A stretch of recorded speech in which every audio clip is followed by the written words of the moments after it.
Essentially, they look like comic books, but they tell this amazing story about how to prepare for a zombie apocalypse. And lo and behold, all of the information in those is exactly the same information that was in all of the public information that they had sent out for years that people completely ignored. And so they did the third thing that I talk about being curious is, swap hats with somebody else.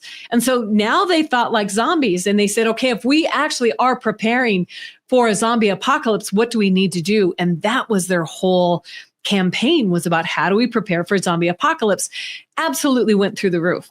Now, this was inducted into the PR Hall of Fame. And Dave says, I remember being on stage with his two team members. And he said, we're kind of like elbowing each other and, can't believe we're here. It's IBM and Coke and Nike and Apple and all of these amazing brands with multi-million-dollar budgets. And Dave said, we spent $87. $87. And wow, yeah. Like that is the biggest pushback I hear is we just don't have the budget for it. Right. $87. And it was purely for that first piece of stock art that was used in the blog. And wow. I think it's a great example of creativity doesn't need a big budget. It does need practice, just like you've been doing with your team for 9 years, every single week.